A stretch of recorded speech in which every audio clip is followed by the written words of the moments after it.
Je vais vous montrer maintenant un exemple typique de la section 2.4. Alors, dans la situation, on a un proton qui a une vitesse initiale de 25 km par seconde à un angle de 150 degrés.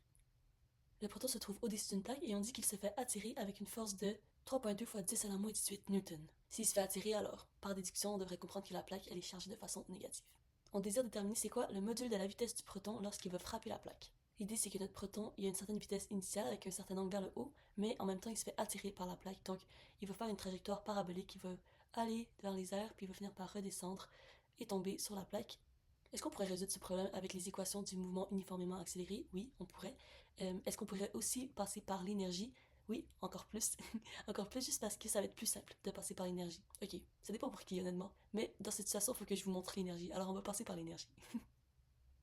J'applique mon principe de conservation d'énergie. Il n'y a pas de travail non conservatif ici. Tout se fait juste par l'entremise de la force électrique qui est une force conservatrice du système. Et dans ce type de problème, on va vouloir réarranger les termes pour faire apparaître delta V. On peut trouver delta V en faisant moins E fois S, la composante parallèle au champ E. Ici, le champ il est généré par la plaque.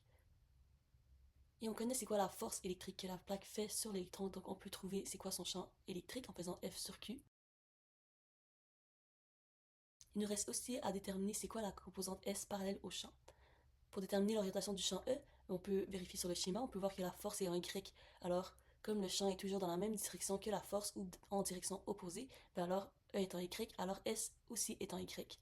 Et le déplacement S entre la situation initiale et finale, ben c'est la distance entre le proton et la plaque, donc 50 cm. Je peux prendre ces valeurs et les mettre dans la formule de delta V et je trouve mon delta V de moins 10 joules par coulomb. Avec ce delta V en main, ben on peut trouver c'est quoi delta K. Les signes s'annulent et on trouve la valeur de delta K. Nous, on veut trouver c'est quoi le module de la vitesse finale, alors il va falloir trouver c'est quoi KF. Avant de trouver KF, il faut trouver KI. Donc KI, c'est égal à 1 demi mv carré, vitesse initiale. La masse, c'est la masse d'un proton. La vitesse a été donnée et je trouve mon énergie cinétique initiale. Delta K est égal à KF moins KI. J'isole KF, je trouve sa valeur. Et finalement, dans l'équation qui décrit l'énergie cinétique finale, je peux isoler la vitesse. Je remplace les valeurs.